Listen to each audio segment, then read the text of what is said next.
اللهم صل على محمد وعلى آل محمد كما صليت على إبراهيم وعلى آل إبراهيم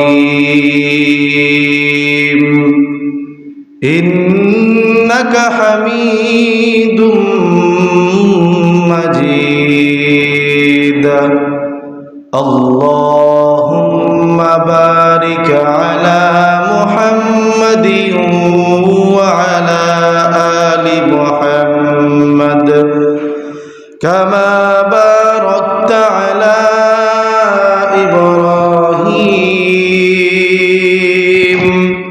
وعلى آل إبراهيم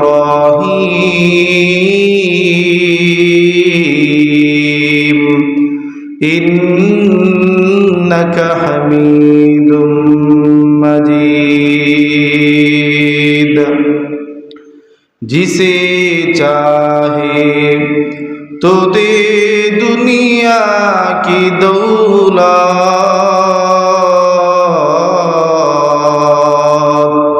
हमें मस्ते इबादत करो खुदाया हमें मस्ते इबादत करो खुदाया जिसे चाहे तू दे दुनिया की हशमत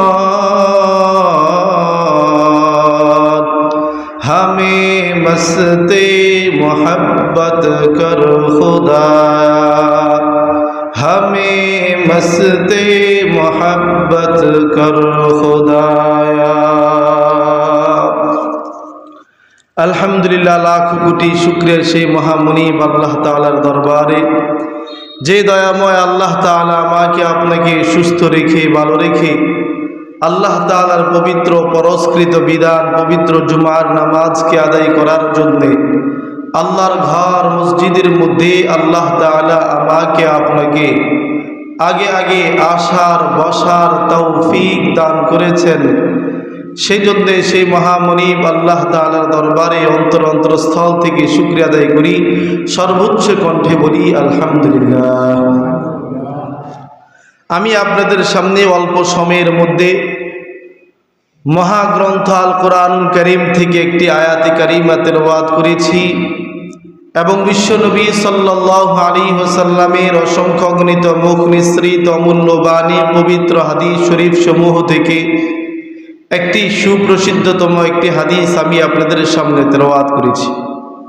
মহান রব্বুল আলামিনের কাছে তৌফিক চাই আল্লাহ তাআলা যেন আমার জবান দিয়ে এমন কিছু কথা বের করে দেন যার দ্বারা আমার এবং আপনাদের সকলের দুনিয়া এবং পরকালের জন্য কল্যাণকর হয় বলে আমিন। আল্লাহ তাআলা আমাদেরকে পৃথিবীর মধ্যে সৃষ্টি করেছেন তার ইবাদত করার জন্য। কিসের জন্যে? তার ইবাদত করার জন্য। তাহলে এই প্রশ্ন খুবই স্পষ্ট যে আল্লাহ তাআলা আমাদেরকে কেন সৃষ্টি করেছেন। তো এই প্রশ্নের উত্তর হলো আল্লাহ তাআলার ইবাদতের জন্যই আল্লাহ তাআলা আমাদেরকে সৃষ্টি করেছেন। তাহলে ইবাদত কার করার জন্য সৃষ্টি করেছেন আমাদেরকে? আওয়াজ দিয়ে বলেন। আল্লাহ তাআলার ইবাদত করার জন্যই আমাদেরকে সৃষ্টি করেছেন। তাহলে আমাদের কাজ কি? কার ইবাদত করা? আল্লাহ তাআলার ইবাদত করা। তো ইবাদত রাসূলুল্লাহ সাল্লাল্লাহু আলাইহি ওয়াসাল্লামকে দুনিয়ার মধ্যে প্রেরণ করে আমরা আল্লাহ তাআলার কিভাবে ইবাদত করব সেই সকল নিয়ম পদ্ধতি নীতিমালা আল্লাহ তাআলা আমাদের কাছে স্পষ্ট করে দিয়েছেন কি দেন নাই? দিয়েছেন। তো রাসূলুল্লাহ সাল্লাল্লাহু আলাইহি ওয়াসাল্লামের ব্যাপারে রব বলেছেন লাকাদ কানা লাকুম ফি রাসূলিল্লাহি উসওয়াতুন হাসানাহ, আমি আল্লাহ তোমাদের জন্য আমার নবীকে উত্তম আদর্শ হিসেবে প্রেরণ করেছি। সুবহানাল্লাহ। তাহলে স্পষ্ট বিষয় যে আল্লাহর নবী আমাদেরকে যেই সকল কাজ করার কথা বলেছেন আমরা সেই সকল কাজ করব, এবং আল্লাহর নবী আমাদেরকে যেই সকল কাজ করতে নিষেধ করেছেন সেই সকল কাজ থেকে আমরা বিরত থাকব। তো একটা হলো দৈহিক ইবাদত, একটা হলো দৈহিক ইবাদত যেটা প্রকাশ্যভাবে দেখা যায়। একজন ব্যক্তি নামাজ পড়ে, আরেকজন ব্যক্তি বলতে পারে যে এই ব্যক্তি হলো নামাজি, এই ব্যক্তি কি নামাজি। তো আরেকজন ব্যক্তি নামাজ পড়ে না, তো আরেকজন ব্যক্তি বলতে পারে এই ব্যক্তিটা নামাজি না। কথা বলে একজনই বলতে পারে এই ব্যক্তিটা নামাজি। কেন বলতে পারে? জাহিরি ইবাদত করে শরীরের মাধ্যমে, এই জন্য একজন ব্যক্তি দেখেই বলতে পারে যে এই ব্যক্তিটা নামাজি। তো আরেকজন ব্যক্তিকে দেখার সাথে সাথে বলতে পারে যে সে ব্যক্তি নামাজি না। কেন বলতে পারে সে ব্যক্তি নামাজি না? ওই যে ওই ব্যক্তি নামাজ পড়ে না, এই জন্য তাকে বলা যায় ওই ব্যক্তি নামাজি না। তো এটা যেমন স্পষ্ট, তো রোজার যে বিষয়টা, একজন ব্যক্তিকে আমি দেখেই বলতে পারবো না যে উনি বেরোজগারি, আমি বলতে পারবো না। আরেকজন ব্যক্তিকে দেখেই আমি বলতে পারি না বা সে রোজধারী। বাকি রমজানুল মুবারকের ক্ষেত্রে এটা বলা যায় যে এই ব্যক্তি রোজাদার। বাকি সবার ক্ষেত্রেও বিষয়টা স্বাভাবিকভাবে বলা যায় যে ইনি রোজাদার। কিন্তু এমনও আছে আমি একজন ব্যক্তিকে রোজাদার বললাম কিন্তু মৌলিকভাবে সে রোজাদার না। সমাজের মধ্যে আছে না নাই? আছে। তো এটা আমি কিভাবে বুঝলাম না? ওই ইবাদতটা হলো বাতিনি ইবাদত, অপ্রকাশ্য একটা ইবাদত। এটা হলো নিজের দেহের মধ্যে, নিজের ভিতরে, আত্মার ভিতরে, মনের ভিতরে, যে আমি রোজা রাখলাম সেই জন্য আমি খাদ্য দ্রব্য কোনো কিছু আহার করলাম না, তো আমি একজন রোজাদার। এটা দেখা যায় না, এটা অপ্রকাশ্য। আর প্রকাশ্য ইবাদত নামাজ, কোরআন তেলাওয়াত করা, জিকির আজকার করা, এগুলো তাহলে ইবাদত দুই ভাগে বিভক্ত হলো, এক হলো জাহিরি, আরেক হলো বাতিনি। এখন জাহিরি ইবাদত আমরা করি, এখন আমাদের কি সবচেয়ে গুরুত্বপূর্ণ যে বিষয় সেটা হলো আমাদের বাতিনি ইবাদতের ক্ষেত্রে। তো এই বাতিনি ইবাদতের ক্ষেত্রে সবচেয়ে গুরুত্বপূর্ণ যে বিষয় সেটা হলো আমাদের ইখলাস। সেটা আমাদের কি? ইখলাস, একনিষ্ঠতার সাথে ইবাদত করা, শুধুমাত্র আল্লাহ তাআলার সন্তুষ্টি চিত্তেই ইবাদত করা, এটা হলো ইখলাস। এই ইখলাসের কমতির কারণেই আমরা পরকালের মধ্যে ধরা খেয়ে যাব। অনেক বড় বড় হাজি নিজের জীবনের প্রাপ্তবয়স্ক হওয়ার পরেই এমন খুব কম সময়ে গিয়েছে যে সে হজ করে নাই। এমন বহু মানুষ আছে 40 বছর পর্যন্ত হজ করছে। কত বছর? 40 বছর। আমাদের মাহমুদনগর মাদ্রাসার মাসিক ইসলাহি জোরে অনেক সময় আসেন মুফতি ইয়াহিয়া জাহাঙ্গীর সাহেব, নাম কি ওনার? ইয়াহিয়া জাহাঙ্গীর। তো উনি 40তম বছরের হজ করছেন এই বছর। কত বছর? এই বছর উনি 40তম হজ আদায় করছেন। সুবহানাল্লাহ। আমাদের তো এখন একবারও যাওয়ার সুযোগ হলো না। আল্লাহ তাআলা আমাদেরকে আল্লাহ তাআলা ঘর না দেখাইয়া, আল্লাহ তাআলার ঘর তাওয়াফ না করাইয়া আল্লাহ তাআলা যেন আমাদেরকে মৃত্যু না দান করেন, বলেন আমিন। জীবনে একটিবার হলেও যেন নবী আলাইহিস সালাতু ওয়াস সালামের রওজা মুবারকের পাশে দাঁড়িয়ে সালাতু সালাম পেশ করা তৌফিক দান করেন, বলেন আমিন। তাহলে একজন ব্যক্তি অনেক হজ করলো, সারাটা রাত তাহাজ্জুদের বিছানায় কাটিয়ে দিল, কোরআন তেলাওয়াত করতে করতে করতে দুনিয়ার কোনো খোঁজ খবরও নাই। ফজর নামাজ পড়েছে, তো ফজর নামাজ পড়ার সাথে সাথে 6 তাসবিহ আদায় করার জন্য বসে গেছে। ফজর পরে যেই তাসবিহাতগুলো আছে ওই তাসবিহাতগুলো আদায় করতেছে। এরপরে আবার যদি সে পীর মুরিদির একটা তাল্লুক তার মধ্যে থাকে তাহলে পীর সকালবেলায় যে সবকগুলো দেন ওই সবকগুলো নিয়মিত প্রত্যেক দিন আদায় করে। তো মাগরিবের নামাজের পরে আবার 6 রাকাত আউয়াবিনের নামাজ আদায় করে। মাগরিবের নামাজের পরে যেই তাসবিহাতগুলো আছে ওই তাসবিহাতগুলোকেও যথাযথভাবে আদায় করে। তো এত আমল করার ফলেও হাসরের ময়দানের মধ্যে দেখা যাবে ওই ব্যক্তিটা জাহান্নামী। এরকম হবে কি হবে না? কথা বলেন। হাসরের ময়দানের মধ্যে দেখা যাবে এই ব্যক্তিটা জাহান্নামী। কিও ভাই, উনি না 5 ওয়াক্ত নামাজ পড়তো, যাকাত দিত, ইবাদত বন্দেগী করত, প্রত্যেকটা সময় জিকির আজকার করত, হাঁটতে বসতে শুধু জিকির জিকির জিকির জিকির, হাতের মধ্যে সদা সর্বদা তাসবিহের সরা সবসময় থাকতো, যাকে দেখতো তাকেই সালাম দিত, যার সাথে দেখা হতো তার সাথেই মুসাফা করত, সালাম কথা বিনিময় করত, গরিব দুঃখিনী অসহায় মানুষের খোঁজ খবর নিত। এই ব্যক্তি জাহান্নামী হলো কিভাবে? আশ্চর্যের বিষয় না? বড় আজীবের বিষয়। যার একটা সময় ইবাদত ছাড়া কাটতো না ওই ব্যক্তিটা জাহান্নামী। আর ওই দিকে দেখা যায় এক ব্যক্তি নামাজও পড়লো না, রোজাও ঠিক মতো রাখলো না, কোনো কিছু ঠিক মতো আদায় করলো না, এই ব্যক্তি ওই ব্যক্তিকে দেখতেই পারে না। কেন দেখতে পারে না? বলে আমি নামাজ পড়ি, কত কষ্ট করি, ওই ব্যক্তি নামাজ পড়ে না, তো আমি তাকে দেখতে পারি কিভাবে? আমি দেখি সে নামাজ পড়ে না, মসজিদের আশেপাশেও আসে না, তো জীবনের শেষ অংশে কিছুটা মসজিদের মধ্যে তাল্লুক রেখেছে, 2-4 জায়গার মধ্যে একটু দান সৎকা করেছে, সামান্যতম একটু নেক আমল করছে, সামান্য। তো আমি পরকালের মধ্যে দেখা যাবে হাসর ময়দানের মধ্যে আল্লাহ তাআলা তাকে জান্নাতের ফয়সালা দিয়ে দিয়েছেন, নাজাতের ফয়সালা দিয়ে দিয়েছেন। সুবহানাল্লাহ। এমন হবে কি হবে না? কথা বলেন, সম্ভব কি সম্ভব না? হাদিসের মধ্যে আছে আল্লাহ তাআলা শুধু উছিলা তালাশ করবেন। কি তালাশ করবেন? উছিলা তালাশ করবেন, যে বান্দাকে কোনো রকম কোনোভাবেই জানি বান্দাকে জাহান্নামের আগুন থেকে বাঁচাইয়া জান্নাতের মধ্যে পার করা যায় কিনা আল্লাহ তাআলা শুধু উছিলা তালাশ করবেন। তো মুসলমান ভাইয়েরা আমার, 2 ব্যক্তির কথাই বললাম। এক ব্যক্তি সারাদিন ইবাদত বন্দিগি করলো, ওইরা জাহান্নামের মধ্যে গেল। আরেক ব্যক্তি কিঞ্চিত পরিমাণ নেয় কেমন করলো, দুনিয়ার মানুষের চোখের সামনে সে গুনাহের কাজ করত, ইবাদত কোনো কিছু করতো না, এটা জাহির ছিল, এটা স্পষ্ট ছিল, কিন্তু পরকালের মধ্যে দেখা যায় ওই ব্যক্তিটা জান্নাতের প্রথম কাতারের মধ্যে। ঘটনা কি? এই ঘটনা হলো ইখলাস। ঘটনা কি ভাই? ইখলাস। রাসূলুল্লাহ সাল্লাল্লাহু আলাইহি ওয়াসাল্লাম হাদিসের মধ্যে বলেছেন, হাদিসটা স্পষ্ট, আমাদের এখানে অনেক মুসল্লিরাই জানে না হাদিসটা। আমরা সেই ছোটবেলায় যখন মুক্তবের মধ্যে এসেছি, তো মুক্তবের মধ্যে হাদিসটা পড়ানো হয়েছে।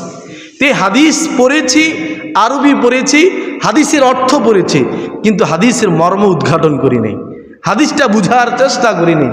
এই জন্য আমাদের অনেক কিছু বাকি রয়ে গেছে। রাসূলুল্লাহ সাল্লাল্লাহু আলাইহি ওয়াসাল্লাম হাদিসের মধ্যে বলেন, قال رسول الله صلى الله عليه وسلم أخلص دينك يكفيك العمل القليل। রাসূলুল্লাহ সাল্লাল্লাহু আলাইহি ওয়াসাল্লাম হাদিসের মধ্যে বলেন, তুমি তোমার ঈমানকে খাঁটি করো, অল্প আমলই তোমার নাজাতের জন্য যথেষ্ট হয়ে যাবে। তাহলে আমার অল্প আমলেই আমার জন্য নাজাতের যথেষ্ট হয়ে যাবে। কখন নাজাতের জন্য যথেষ্ট হবে? যখন আমি আমার ঈমানকে খাঁটি করব। আমি যখন একবার সুবহানাল্লাহ বলবো, তো আমার নিয়ত থাকবে আমার রব যেন খুশি হয়। আমি যখন 1টি টাকা দান করব, তখন আমার নিয়ত থাকবে আমার আল্লাহ যেন খুশি হয়। আমি 2 রাকাত নামাজ পড়ব, তখন আমার নিয়ত যদি হয় শুধুমাত্র আমার রব যেন খুশি হয়। আমি এই সিজদা করতেছি শুধুমাত্র আমার রবের জন্য। ও মুসলমান ভাইয়েরা আমার, এমন নিয়তে যদি আমি নেক আমল করি, আমার নেক আমল যদি অল্প হয়, আমার নেক আমল যদি কম হয়, তাহলে এই অল্প আমলেই আমার জন্য নাজাতের জন্য যথেষ্ট হয়ে যাবে। মুসলমান ভাইয়েরা আমার, রাসূলুল্লাহ সাল্লাল্লাহু আলাইহি ওয়াসাল্লাম হাদিসের মধ্যে বলে দিয়েছেন, ইন্না আউওয়ালান নাসি কুদা আলাইহি ইয়াউমাল কিয়ামাহ রাজুলু ইসতুশহিদা ফাউতিয়া বিহি فعرف نعمته فعرفها قال فما عملت فيها قال قاتلت فيك حتى استشهدت قال كذبت ولكنك ليقال هو جريء فيقال فقيل ثم سحب وجهه حتى ألقي في النار। হযরত আবু হুরায়রা রাদিয়াল্লাহু তাআলা আনহু থেকে বর্ণিত, রাসূলুল্লাহ সাল্লাল্লাহু আলাইহি ওয়াসাল্লাম হাদিসের মধ্যে বলেন, কিয়ামতের দিন সর্বপ্রথম যেই ব্যক্তিকে বিচারের কাঠগড়ায় দাঁড় করানো হবে, ইন্না আউওয়ালান নাসি কুদা আলাইহি ইয়াউমাল কিয়ামাহ, কিয়ামতের দিন সর্বপ্রথম যেই ব্যক্তিকে বিচারের কাঠগড়ায় দাঁড় করানো হবে, রাজুলু ইসতুশহিদা, ওই ব্যক্তি হবে একজন শহীদ, যে আল্লাহ তাআলার রাস্তায় দিনভর জিহাদ করেছে, জিহাদ করে সে শহীদ হয়ে গেছে। ও মুসলমান ভাইরা আমার, জিহাদ করতে হলে অনেক বড় হিম্মতের প্রয়োজন। আল্লাহ তাআলা কোরআনুল কারীমের মধ্যে বলেছেন, জিহাদ হলো ইবাদতের মধ্যে অন্যতম শ্রেষ্ঠ একটা ইবাদত। রাসূলুল্লাহ সাল্লাল্লাহু আলাইহি ওয়াসাল্লাম হাদিসের মধ্যে বলেছেন, জিহাদুল ইবাদতের মধ্যে অন্যতম বড় একটা শ্রেষ্ঠ ইবাদত।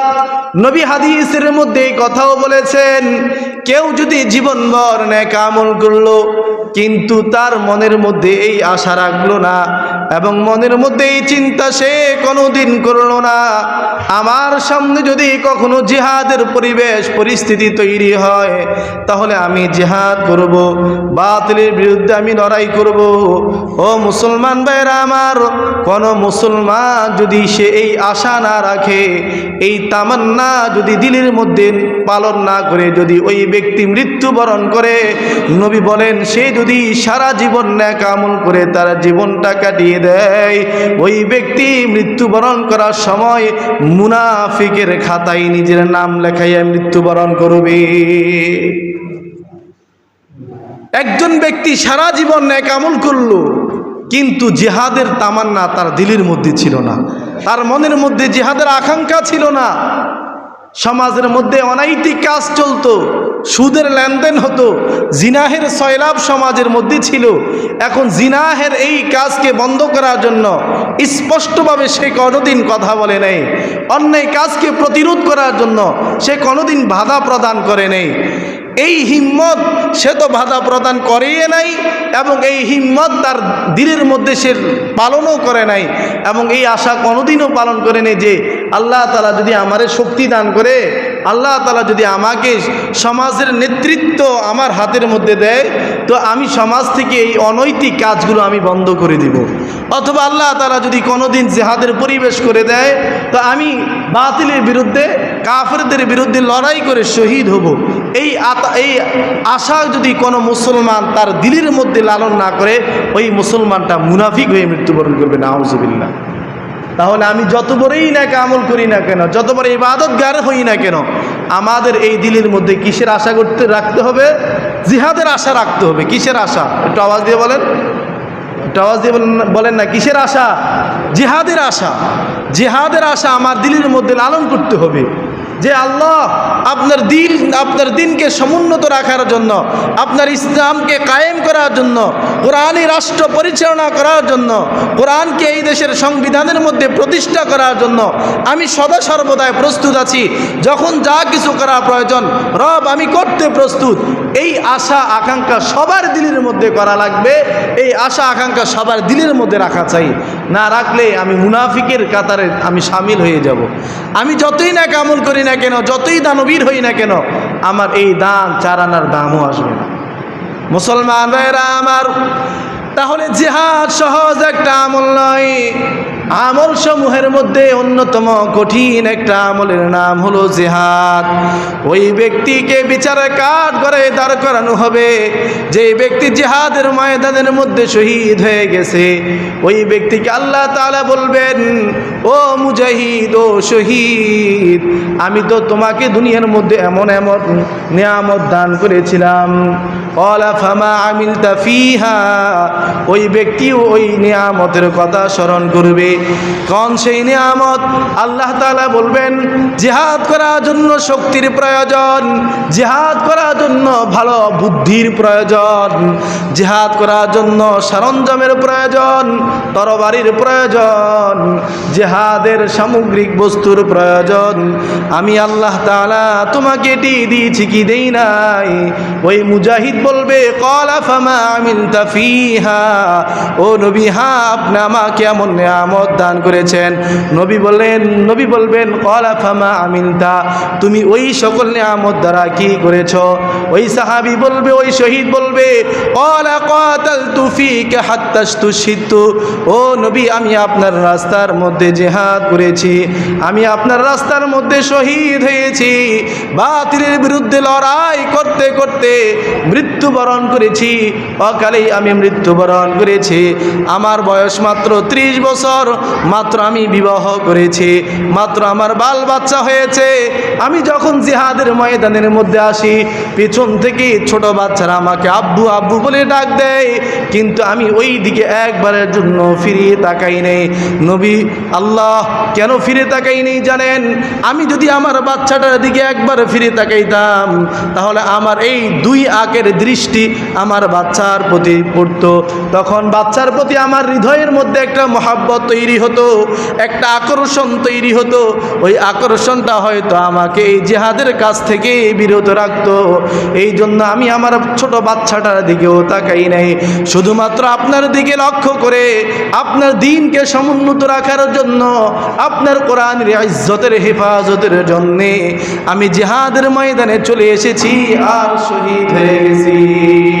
মুসলমান ভাইরা আমার, এই কথা যখন মুজাহিদ বলবে তখন আল্লাহ তাআলা বলবেন ওয়া কাযাবতা, ও মুজাহিদ তুমি মিথ্যা কথা বলেছো, তুমি মিথ্যা কথা বলেছো, কারণ তুমি জিহাদ করেছো। ক্বালা জারীউন, লোকেরা যেন তোমাকে একজন বীর পুরুষ বলে, লোকেরা যেন তোমাকে একজন বাহাদুর বলে। শত শত বছর পরে যখন ইতিহাসের পাতা উত্তোলন করা হবে তখন তোমার নাম ইতিহাসের পাতার মধ্যে পাওয়া যাবে। এই আশা, এই আকাঙ্ক্ষায় তুমি জিহাদ করেছো রে মুমিন।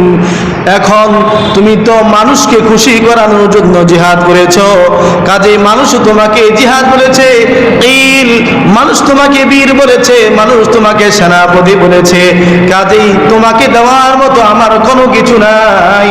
ফাসুহিবা আলা ওয়াজহিহি হাত্তা উলকিয়া ফিন্নার। নবী তখন ফেরেশতাদেরকে বলবেন, ও ফেরেশতারা তোমরা এই শহীদ ব্যক্তিকে নিয়ে যাও, তাকে টেনে হিসড়ে জাহান্নামের মধ্যে নিক্ষিপ্ত করো।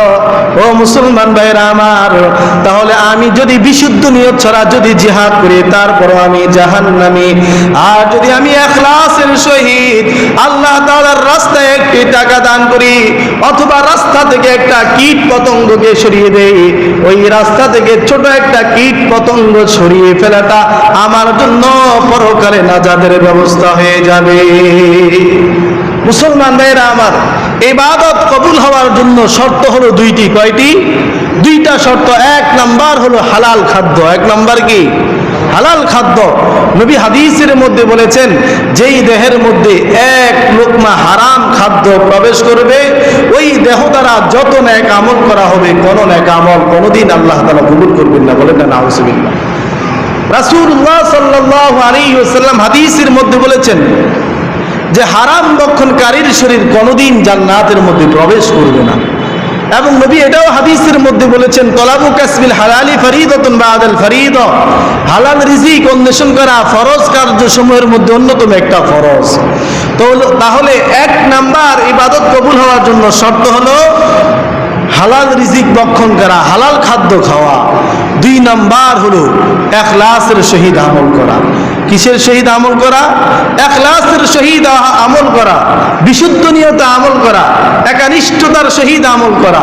এই দুইটা কাজ যদি আমরা না করি, আমি যতই নেক আমল করি, যতবারই আমি হজ করি, আমি যত কোটি টাকাই আল্লাহ তাআলার রাস্তায় দান করি, আমি যত জিহাদের মধ্যেই শরীক হই না কেন, আমার এই নেক আমল কোনোদিন কবুল হবে না। আমার নেক আমল কবুল হওয়ার জন্য শর্ত কয়টা? দুইটা। একটু আওয়াজ দিয়ে বলেন না কয়টা? আরো জোরে। দুইটা না, দুইটা কাজ। এক নাম্বার হলো হালাল রিজিক ভক্ষণ করতে হবে, হালাল খাদ্য খেতে হবে। দুই নাম্বার হলো একমাত্র আল্লাহ তাআলার সন্তুষ্টির উদ্দেশ্যেই ইবাদত করতে হবে। এই আল্লাহ তাআলা সন্তুষ্টির জন্য যদি আমি নেক আমল করি তাহলে আমার এই নেক আমল আমার নাজাতের জন্য যথেষ্ট হয়ে যাবে।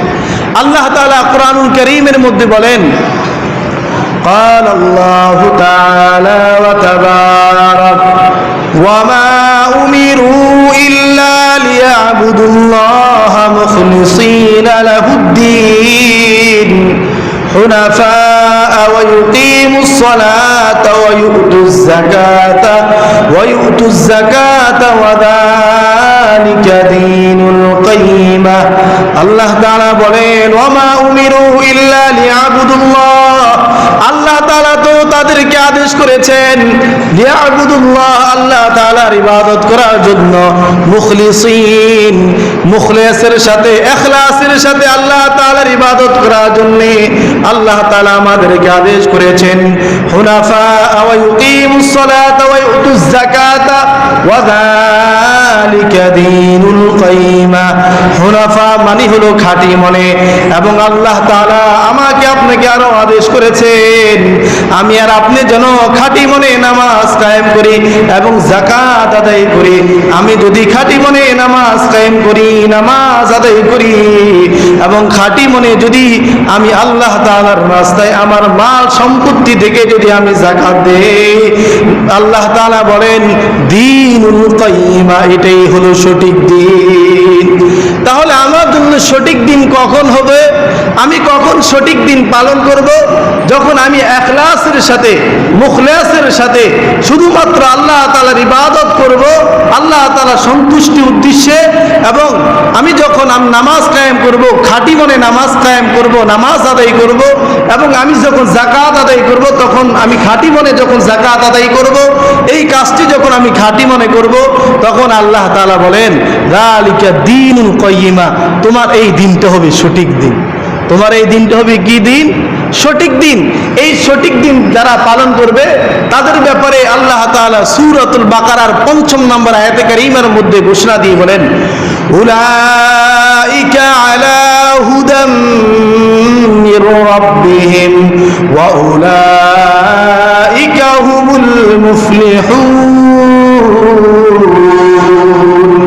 আল্লাহ তাআলা বলেন এই সকল বান্দারা আমার রবের পক্ষ থেকে হেদায়েতের উপরে আছে, কাজেই হুমুল মুফলিহুন, এরাই হলো সফল কাম।